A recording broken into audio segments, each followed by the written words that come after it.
išgirdome gan We have heard quite an extensive presentation made by Kristina, who have overviewed climate, energy, skills, and food. And today we have spoken about all these areas, and we've discussed about sustainability. And as we've heard, it is very important to understand it because there are many definitions. So I have the following question to you. What is resilience in the agro-food sector, the resilience of agro-food, or the resilience of food chain?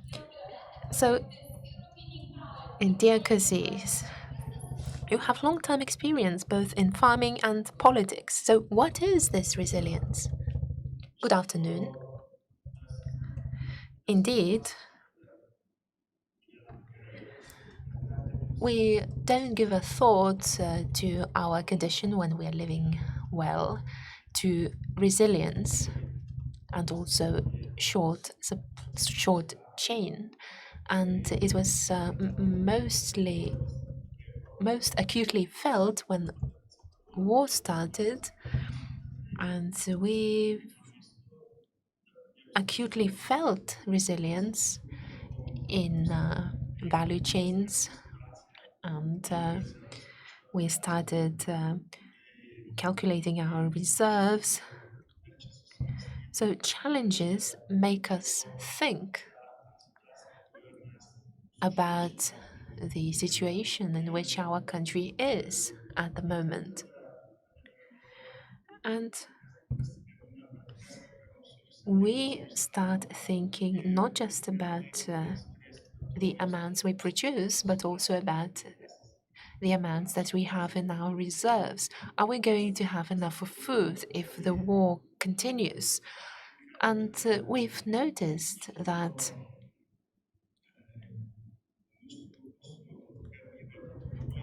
our production and short chain,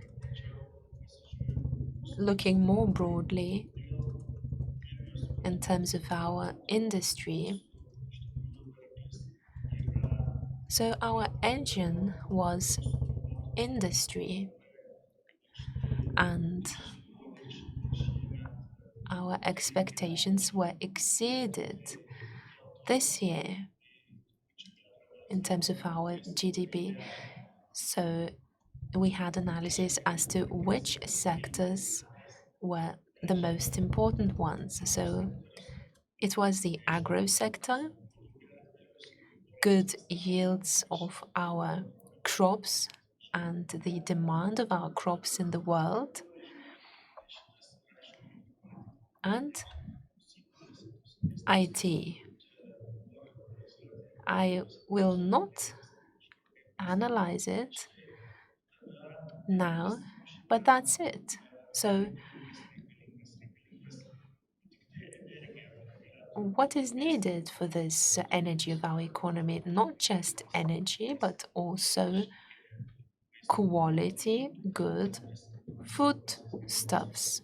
So here we remember short chains and what we are going to produce ourselves. So looking at the years of pandemics, we saw the success of our economy. The world saw the need of short supply chains. Earlier on, Europe would buy something from further away regions, but during the pandemics, it bought from us. So let us thank our agro sector for the growth of our economy alongside with the IT during the years of pandemics. So agro sector is highly important. Thank you. Thank you. Let me stress once again that we still don't see that agricultural sector is a priority sector in Lithuania. Kristina has distinguished between climate, energy, and skills. So let me give the following question to Agnė. skills. We are hearing a lot about new skills, new professions. So, are they directly related with food? What is your opinion?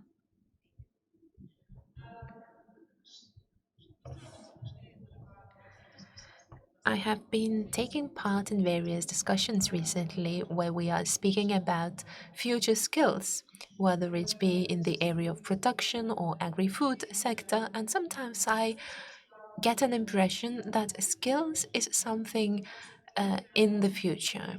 But significant changes in terms of the demand of skills are taking place already for several years now. And the system needs to react slightly faster. I think that we can never achieve a certain point in education when we will be able to say that we are already ready for the future skills. So education is an evolutionary system. For one, I don't believe in a model whereby people sitting in offices can decide as to what skills are needed for any of our sectors. So, both university education and vocational education, adult training, should understand that the need for skills should come from the part of employers. And how can employers engage actively in the formation of these needs? I believe that this is a certain social mission apart from your direct work in managing a certain corporation. You should also participate in certain working groups of associations, committees, etc. But it is highly important if we want education system to come close to changes taking place in the labor market, because education is not going to be the first. All the innovations and needs for competencies arise in businesses themselves. So I think that similar could be said about food sector.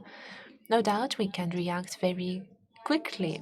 You just tell us what you are going to need in several years' time. But can employers tell this themselves? Probably not, because cardinal changes can take place in a year's period of time. So I would say that, as in any sector, in this as well, there should be as close cooperation as possible between employers and food corporations. This is a cornerstone requirement. Thank you. In our previous discussion, we also heard that cooperation between public and private sector is needed in order to tackle day-to-day matters. Now, let me address businesses. Giedrius, what is this resilience? You have broad experience. You saw many food producers. Is this what we are talking about? Yes, each of us have our own angle of thinking, and we understand the supply chain as the interaction between the interconnecting stakeholders. Farmers produce products, give them to processors, where they are turned into products, then products are packaged, they arrive in shops where consumers buy them. So this is a classical supply chain, value chain, and it is part of the agro food system, and everybody is discussing as to how it could be facilitated. Now, if we take a silver or golden chain, if we uh, tear it, it will break in the weakest part. So it is important in agri-food sector to look at the weakest link in the chain and to strengthen it. Let me give you an example. For instance, as regards export markets. Recently, we've communicated with a Swedish supplier It is a good supplier. It looks at the entire list of raw materials. It is looking at the uh, requirements, and they are assessing the risk factors related to certain materials and their places of origin, and they are assessing certain possible disruptions. And this is the ensuring of stability and alternatives, which is highly important. And it is highly important in ensuring competitive advantage in real situations. And serious foreign suppliers have a very serious attitude towards these components. Now, we have another simple example from the war in Ukraine, where Western countries are saying we can supply new weapons, but Ukrainian soldiers are not ready to use them. They don't have the required training, they don't know how to use them. So, hardware is there, but skills are lacking. But skills need time to be developed. Similar in agri-food sector and acquisition of technologies. When changes are planned, consideration should also be given to areas where retraining is going to be needed and it is not going to be acquired within a month or two. So skills are part of the value chain. Change needs time. Now, we are discussing about the lack of physicians. We understand that a training of physician takes 7 years. So, skills is acquired through a very long period of time. So, when we plan for stability and assess risk management, this is one of the constituent parts.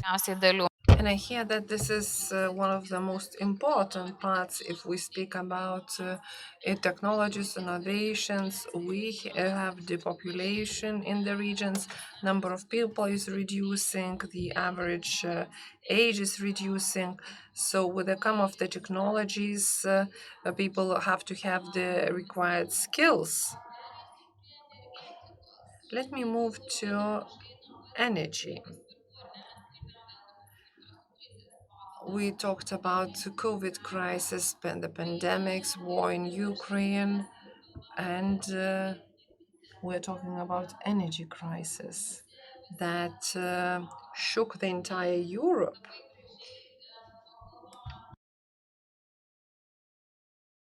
There were different proposals, and I was very happy about Kristina's presentation that the alternative sources of energy is a solution, is the way forward, and Lithuania can be energy independent. But there is this but. There were different proposals on biomethane gas. So let me now hear your opinion. Agnė, your insights and first comments. Good afternoon. Like Kazys has mentioned, war in Ukraine, energy blackmail made us think how energy security, independence is important. And one can say, thank God that Lithuania did a lot in diversifying its energy resources. But there are these challenges that make us think and plan. And just to mention briefly that energy experts avoid saying energy crisis, because energy crisis is when we face the lack of raw materials. Now we have the crisis caused by Russian energy blackmail. Lithuania is well equipped with energy resources, but of course we have this skyrocketing price, and one of the aspects What is important to all of us and agriculture is the increase in price in fuel. Now, well, maybe we shouldn't be speaking about stabilization in energy. It wouldn't be very responsible of me. But we also are speaking about electricity production, and Lithuania imports about 70% and only produces 30%. So we have a big, ambitious goals in the renewable sources of energy. And according to the Department of Statistics, in 2011, in Lithuania, I don't know to what extent it is accurate, it is the Department of Statistics, there was not a single solar energy plant.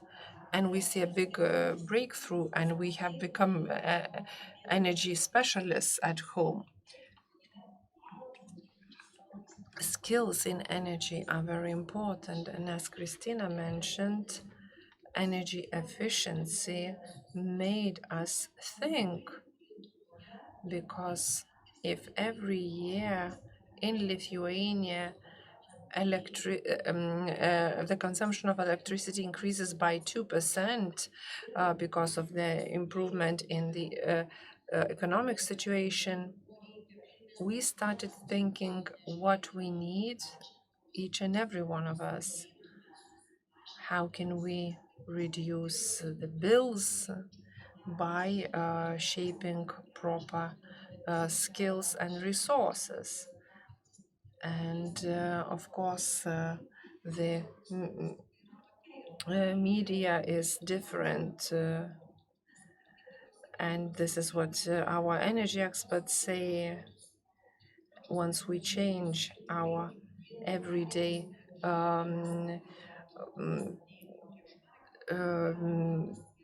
habits, we can achieve 5% savings in energy, and that is a lot, and does not require additional funding. Thank you very much for the insights. Let me move to Grzegorz. More from what background you are coming, and today we have heard a lot about biomethane gases, so I'll let you speak for that and what kind of renewable energy opportunities we have with that. Yeah, thank you for inviting me once again, Kristina. And let me start with saying, with this basic understanding of resilience in the food system. And in the first place, I would underline that we need to see it as a whole system, so agri and food, and not separate, because then we lose a lot of links and we get into problems. And a resilient food system, agri-food system, would be one that is capable of keeping the desired, the expected safety, food safety in delivery terms, even if exposed to shocks and stresses like pandemic or war or any other black swans, and we call them, coming all of a sudden. In order to achieve it, a lot of things can be done, shall be done. Not all are possible just in advance. But let me start with a local kind of reflection or approach on the basis of my own company, just to give you all a practice example. We run a Polish company in the northwest part of Poland. It's based on the Danish know-how and Danish capital, established back in 1994, so quite a long story now. And we have been trying to build a full value chain since the very beginning. So we comprise both crop production, we have then our own feed production, and our own feed mill. We have then our own pig production in 25 farms. We have our biogas plants, which cover 100% of our electricity consumption and 70% of our heat consumption. And then we have the slaughter and processing part in the end. So basically, we start in the field and we end with a final product like meat or processed meat, which we sell to our clients. And that I would call quite a nice value chain under one umbrella, which can survive and can be resilient in a situation like pandemic, which we experienced back 2 years ago with the lockdowns. We could continue to work based on our own stocks, based on our proximity of production units and being able to move things around and to get people with the restrictions which were introduced, but still there were exceptions for food production, so people could work together in the factory and in the farms. That was possible. And that could be compared to another shock, because we are also present in our sister company in Ukraine, luckily in the western part of Ukraine. So when war broke out in February, we were stopped, literally stopped for 2 weeks. And I would say luckily only for 2 weeks, with stop of fuel deliveries, stop of sale of live pigs, because in Ukraine our end product is a live pig. So that was a huge challenge, and we really were shaking, but luckily the situation stabilized after 2 weeks and we were able to continue. But we could just smell the big problem coming because of the situation. So that is an example of a well-organized, resilient model based on a large company. And here I need to come with this remark, because it was mentioned in some of the debates, some of the discussions about these small and large farms, which are the best, which are better, which one to choose, which ones to support. I would say let's look at what we have. And we cannot just change the world from today to tomorrow. It's a long process. Of course, we should have a long-term strategy for creating a structure, for creating a resilient agriculture and food production. But in the terms and the situation when we are facing one after one shock and stress, let's look at what we have and let's utilize these possibilities to strengthen the system. So let's utilize the large farms, which normally would be the know-how centers, the good practice examples, which kind of attract the small ones and establish good contractual cooperation and really get them up in the standards, help them develop, help them understand the new requirements coming from farm to fork quality standards and plans, and on the Green Deal requirements on the way. So don't separate, don't polarize, but just make the framework to get them work together and utilize the abilities and the potential of both parties. And just one last remark about the resilient systems, as mentioned before, it is really needed with the knowledge, with education, with cooperation of all the stakeholders, starting from the suppliers, farmers, producers, consumers, but also the academia, the researchers, and the politicians in the end, taking the right decisions, creating the right policies. Thank you. Thank you so much, Grzegorz. Really very good insights, and the way your company is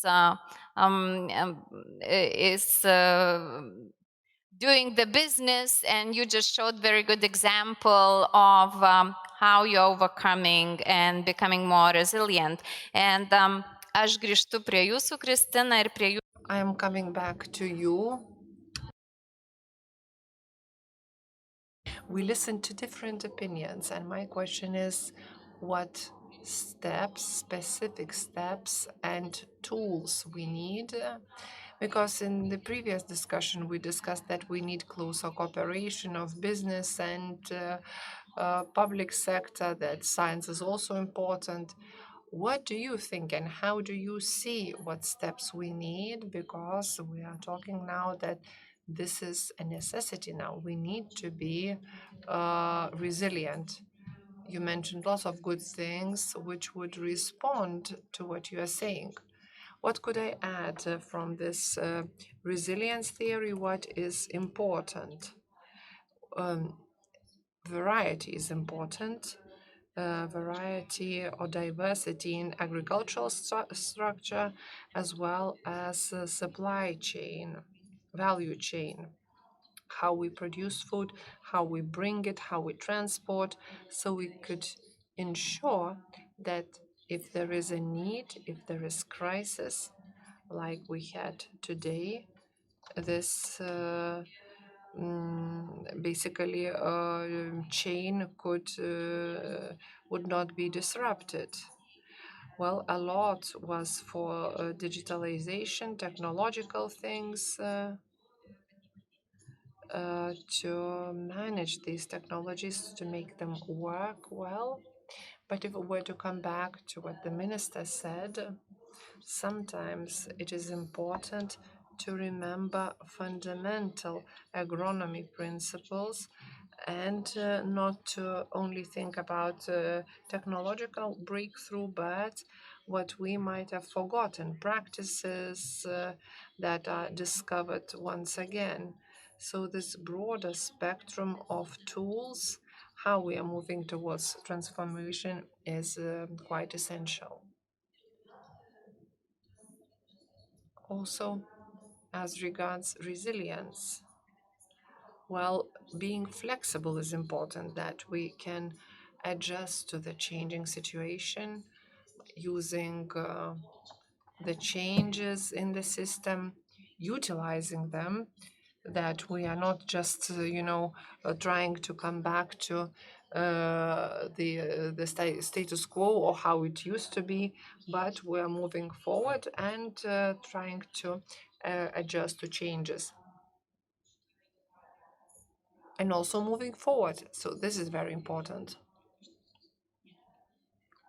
In the discussion, we mentioned about challenges which should be treated as opportunities. Thank you very much. And I'm asking Kazys. You mentioned clearly that agriculture, food industry demonstrates very good results of the last quarter. Where does it stand now, and how this resilience is promoted? Well, it used to be, and it still is, the backbone of all the sectors, because certain sectors cannot really get up now. So this would be a very important thing in terms of speaking about the sectors that are facing the increase in gas prices, and they were planning their investment for the future. So we need to retain this chain and the results next year.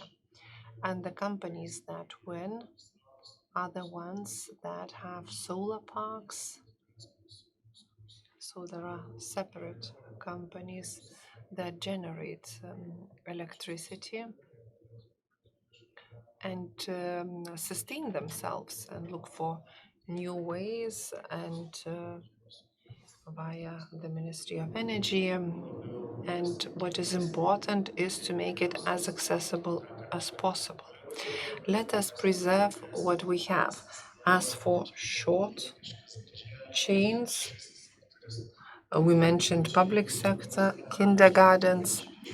Can our laws ensure that a public sector could buy from a small supplier? I have good news. Tomorrow we will discuss in the committee, and there will be an amendment. The supply without the intermediaries. It will be an experiment. We'll see how it will go, but public procurement will allow for this. So this is what is important. And when I was working as a minister,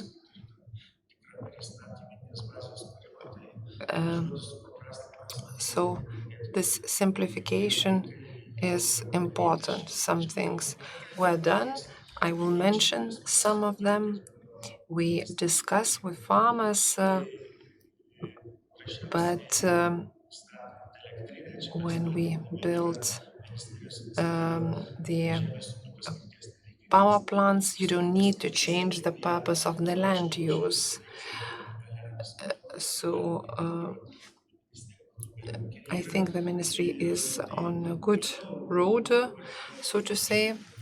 And now we have up to the permits for up to 500 megawatts. There will be other innovations. You will have the possibility not to indicate how much electricity you'll be using. So I think you need to go towards that and to have good results in the future as well. Digitalization and farms, modern farms. We need investment for modern farms. Then you can use less fertilizers, become more sustainable. But we don't allocate as much for that.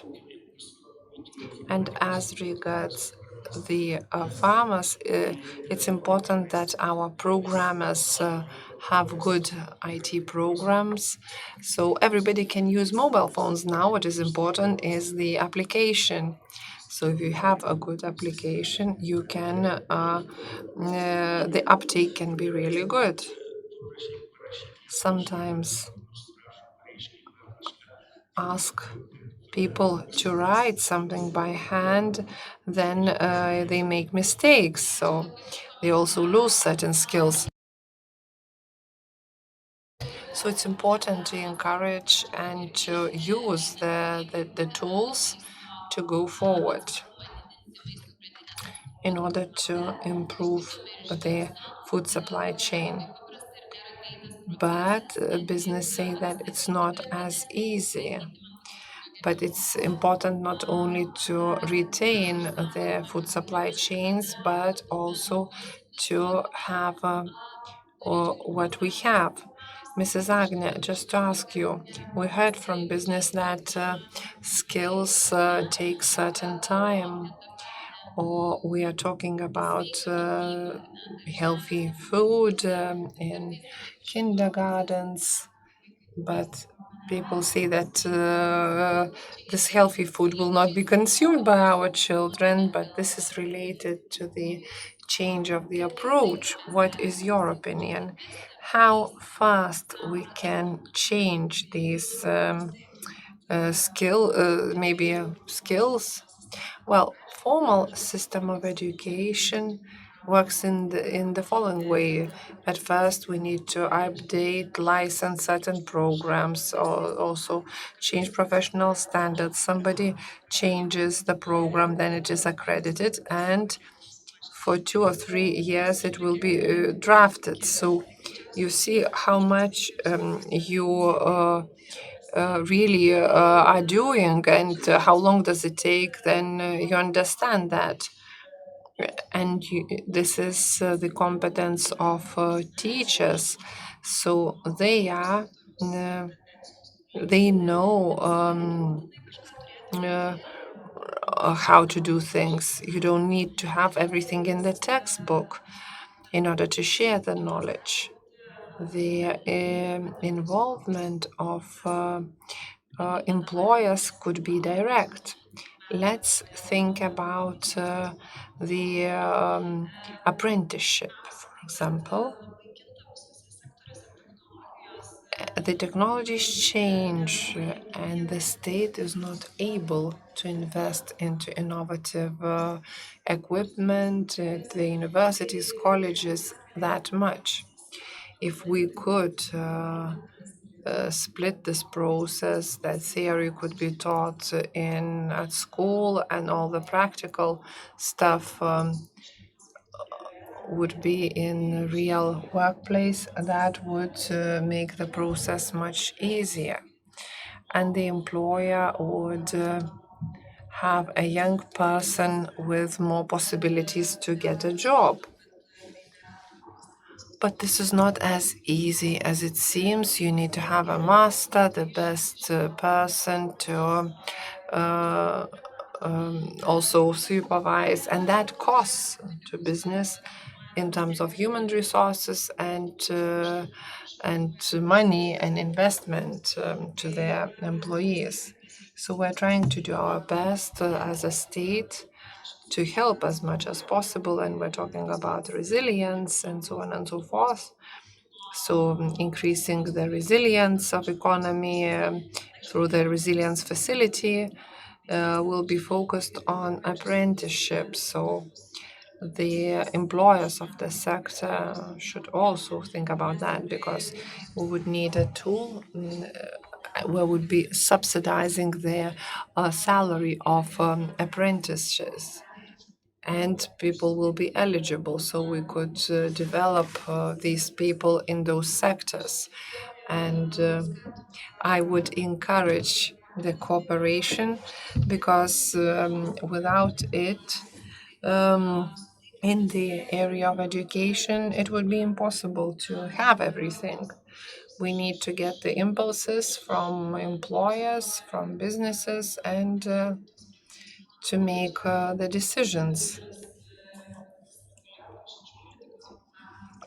Colleagues from policy divisions, we need to respond to the need. And then we have better indicators. Our alumni get a better job, but for that we need to cooperate. And we talk about that all the time, and this becomes as a buzzword, but we have lots of good examples, and we can duplicate those good practices in all the sectors. And now I'll move to business.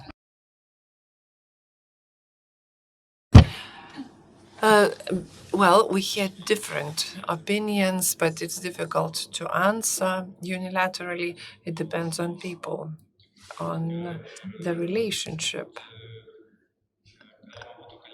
One can speak about different speeds. We spoke about that in previous discussions, that our environment makes us change fast. Businesses change even faster, as they have very clear owners, hosts. Their owners plan their strategy for 5 or 10 years, and they have a certain direction. The competition is in business, but we compete in business, among businesses. To what extent the decisions of state institutions, let's say Poland or Latvia, coincide. And we see such results that we are the ones who pay most for electricity, because there were certain decisions made some 4 or 5 years ago. Other countries pay less. So here we lose if we pay more. So certain election periods, changes, I think, stop certain changes, also change our direction. We are not very consistent, and the so-called changing in shifts may stop certain changes. If we speak about agri-food sector, this is the motto of this last year, that Lithuania is concentrating on higher added value, want to become space, the country leading in space. Agri-food sector becomes non-fashionable, and we feel that. We feel when you are popular or not popular. Business lives its own life and moves forward, and these trends sometimes stop the business. Sometimes we forget basic needs of agri-food sector. I think we should think about the bigger goal and see the bigger picture. So this is what we feel. And we have here the situation that we have different speed decisions. Well, the changes don't happen quickly. They are longer, and business sees that once policy makers change, then the direction changes. We can't implement it. So coming back to energy, these processes are slow. We can't really change overnight or become biomethane country or solar leading country. But agri-food sector maybe can propose new business models to become the source of renewable energy. Of course, this was mentioned by Mr. Grzegorz and Kristina, that if we were to talk about such simple things as food waste that will generate, accumulate, from 24 we would need to collect separately, and one of the ways to do that, and we have good practice examples here, is for the production of energy. And in Alytus we have a regional waste management center where you can see how this is happening. I'm talking about biomethane and the strategy, how it is all used. So these examples are very good. And also speaking about biofuel, where one of the resources is this one. Now, when the price in fuel was increasing, somebody said that in order to reduce the price, we would need to say no to biofuel. What does this mean? Well, I represent the company that every week tells what is in the composition of this cost structure. So we cannot achieve the effect by saying no. We can use the progress by generating new business models and encouraging this area. Cooperation was mentioned a number of times, and I remember always the words of my previous boss, that in order to cooperate, you need to communicate. And I think exchanging good practice examples, communication with other countries, I think is important. You can have some also experience, and they're very, very important. Thank you very much for your insights. Coming, and we just heard that agri-food sector could become very good source for the renewable energy, but sometimes we hear contradicting thoughts or contradicting ideas. Could you comment on that also? Oh yes, there is a discussion going on for a long time. As I mentioned, we started already in 2005 with our first biogas plant. That was the first one in Poland. Still, they haven't been developed in Poland in the right way. We only have like 150 plants compared to Germany with 9,000 plants. So potential is huge. They say if we could utilize all our biomass, waste biomass in Poland, we could probably cover 60% of gas consumption in Poland, which would be a very ambitious goal. But that is theory.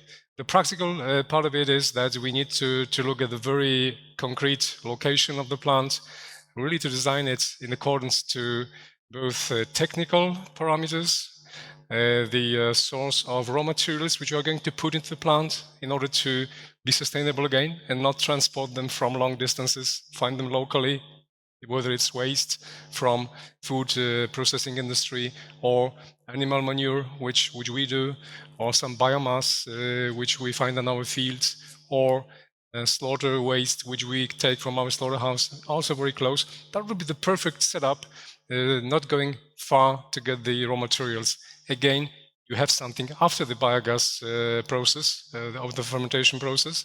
This is called digested, and it has to be utilized in the right way, preferably as manure.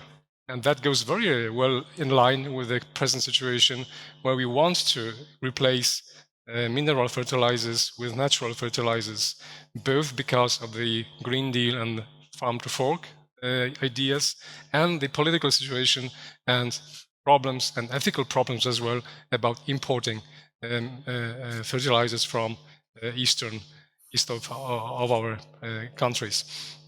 So definitely, it's a very good solution, but in each case, it needs good design before you start and good planning for construction, and then, of course, professional operation, which is needed.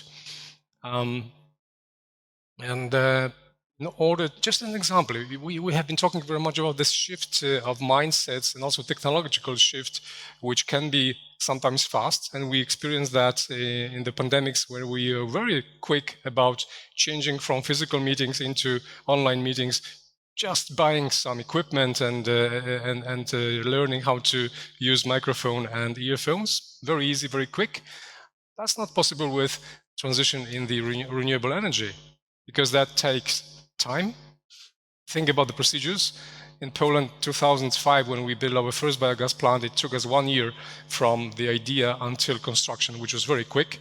Today, it would take 4 years. What's happened? I don't know, but that is the picture of most countries in Europe. So we need simplification of procedures if you want to accelerate this process. We need very good work on the understanding of the concept by people, by local societies, which still have the tendency to protest against these investments because they do not understand. They are afraid of smell nuisance. They are afraid of transport coming in and out. So it needs to be explained, and people need to be educated, and the concept needs to be promoted. And then one more remark: discussion about what should we produce in biogas plants.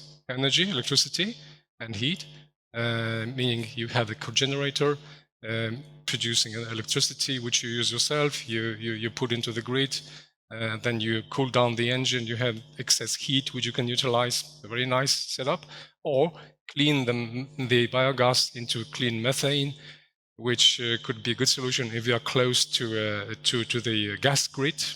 You need to be close to it, otherwise it really costs a lot to invest in the grid.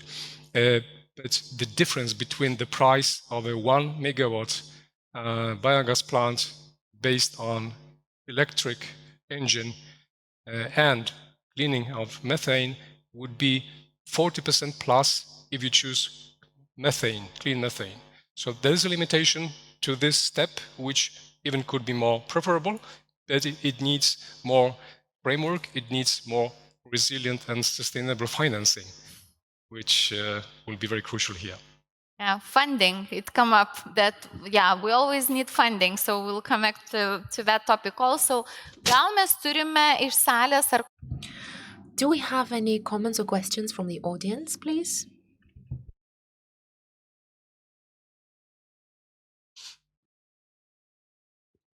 Sveiki, laba diena. Good afternoon.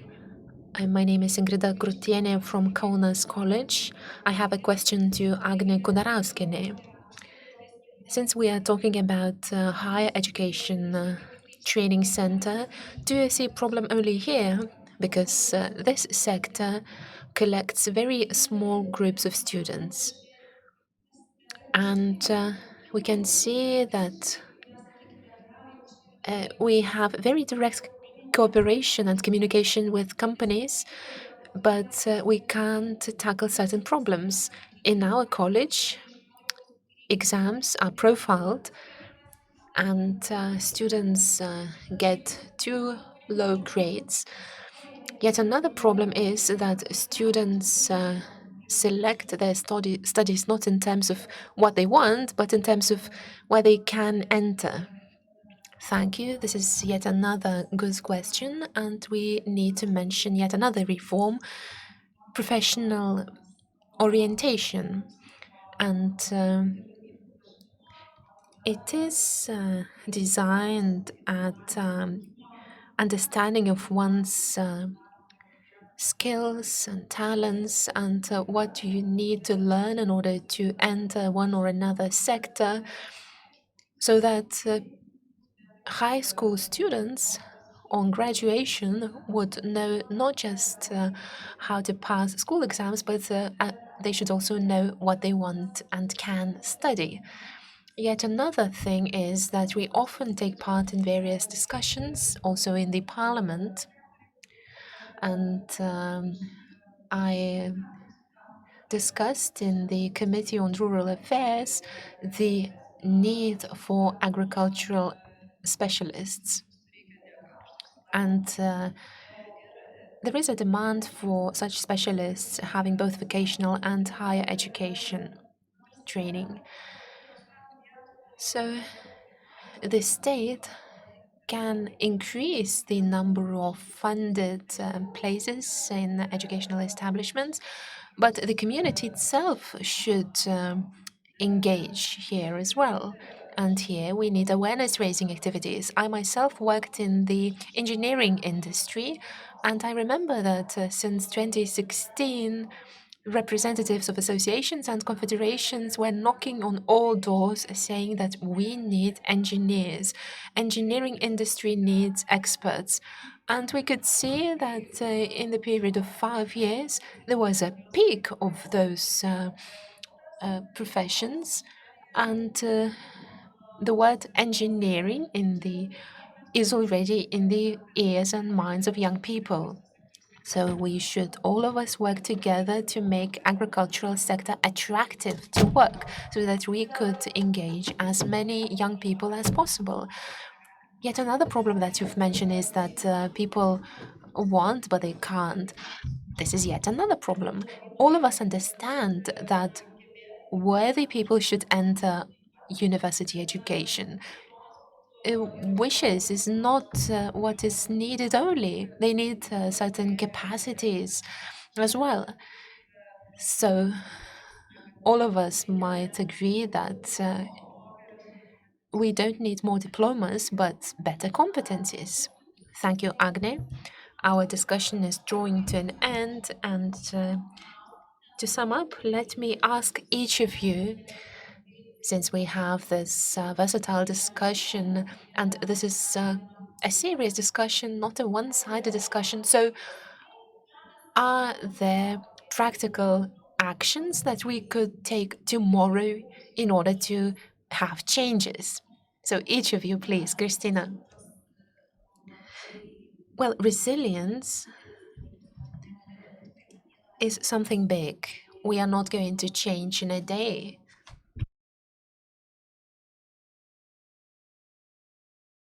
So we should move in the right direction that we have already taken. We need to manage challenges that are in front of us. And we need to continue on this path to transformation. We need to find the best solutions in order to achieve best results. Of course, it is very difficult to see the future and to see the crises and challenges that will lie in front of us in the future. So, indeed, this is complicated, but let me mention something that was not mentioned in this discussion. No matter what crises and challenges are there, all of us know that climate change is something unavoidable. It is taking place. So we need to take measures to reduce the impact of climate change. It is highly important. Also, speaking about as to how we should increase the attractiveness of the agri-food sector, in communicating to young people, trying to attract them to this sector, we should stress the point related to climate change because they want to contribute to this process. And I believe that agri-food sector is one of the areas where these changes are highly needed and where they can be highly interesting, where these young people can use their skills and knowledge.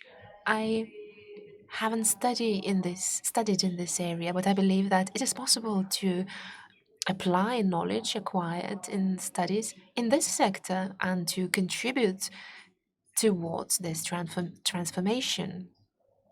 Thank you. Please. We could speak a lot, but our main objective of the parliament, because we have a lot of laws drafted in this area, is the preservation of competitiveness in the area of energy so that we would not look worse as compared to other neighboring countries. Speaking about other Baltic states, Poland, and other countries, so that our energy would be competitive. If we don't ensure this, nobody would want to invest it here, and they would look for opportunities to outsourcing, because it was already mentioned there's the problem of labor force, high energy costs. A package of laws was adopted, adopting compensation mechanisms. Let me also mention that currently we produce around 30% of our energy needs, and in the year 2030, we're going to harness sea wind, also solar power, and 100 megawatts are produced in our old hydropower, 25% in our small plants, and 1004 by our Kaišiadory's hydro combustion plant. Currently, the additional block is being constructed, and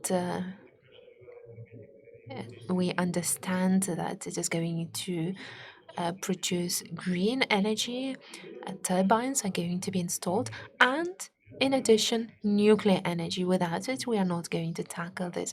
And in addition, also hydropower, hydrocarbons, and solar power. Then we will be able to speak about chips, etc. Because now we are talking, but we simply don't have energy to produce them. Now, going back to agri sector, energy is a highly important component here. Thank you. Very briefly, I like the idea expressed by Agnė when she said that it is highly important for us to hear each other in public and private sector, and events like this become an inspiration for all of us. And I'm very glad to be able to take part in your forum for the second year in a row. I was highly impressed last year by the presentation of the entire sector, where it was said that this sector encompasses all the other sectors as well, logistics, storing, etc. So it is highly important to hear each other so that the public sector learns firsthand as to what decisions are needed so that necessary aid could be delivered in terms of training specialists, providing resources, so that these energy economy engines would have as many human resources with adequate skills as needed. Thank you. It was already mentioned that energy competitiveness is highly important. So let me encourage us using the opportunities that the state has already provided. Currently, it is possible to apply with regard to support for your resources and equipment requiring more energy. And despite the recent drama, the environmental energy providing such support received only 2 applications. This is too little because the amount of 1.5 billion could be received by one company. Also, small farmers can apply. In the near future, we will provide financing for farmers for the installation of solar plants up to 400 kilowatts, and there is a facilitated permission scheme. Yet another opportunity is the renewable resources communities. So there's a possibility to cooperate and tackle problems, thereby at the same time increasing competitiveness. Thank you. With 2 numbers. One of them was mentioned this morning at 9 o'clock. We probably reached 8 billion people in the world, so quite a number. At the same time, during the time of our panel discussion, so 1 hour, 15 minutes, around 700 people died of famine in the world. So we have a challenge about overproduction of food, some places in the world, and malnutrition and famine other places. So the resilience is also very much about being global around distribution and of production and food. How to do it? That's a separate topic for another discussion. If we start with ourselves, I think it's called 3R principle. Reconsider before you buy a new thing, food, clothes, anything. Reuse what you have, recycle what you need to get rid of, and be careful about consumption. That each of us can do. And about the general policy defined in the strategy called the Green Deal, which is not a law yet, it's a strategy which will be translated into some legislative regulations. I think we need to acknowledge that there is something, we need to do something about it. The climate change is there, as you mentioned, and we cannot deny a prescription against climate change. We need to accept it is there. We need to do something gradually in a wise way. At the same time, in one remark, we need to fight the extremes.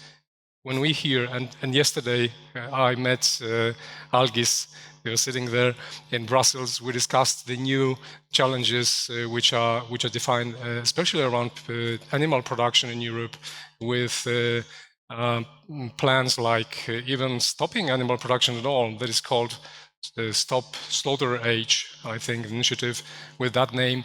Another initiative, Stop Cage Era, or one last, sorry for mentioning, but I couldn't stop my astonishment hearing about the initiative by the German animal welfare organization called PETA, saying women should stop sex with men who eat meat.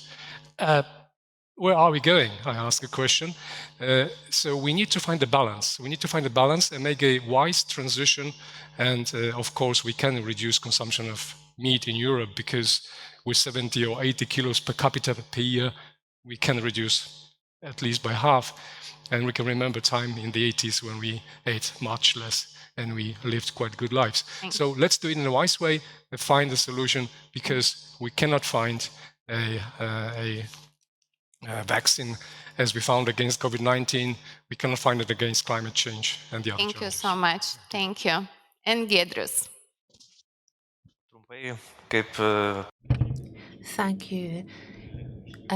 In conclusion, let me take this opportunity to say that let us create a Lithuanian value chain. I wouldn't have said this in Poland, but here I can say it. If we produce our energy from wind and solar energy, sometimes we have certain raw materials that we don't use, but which we can turn into products. Let us read labels on the products that we are buying. This way, we are going to create the value chain. Let us vote with our money and actual work. Thank you. Thank you, all the participants. Thank you for the participation.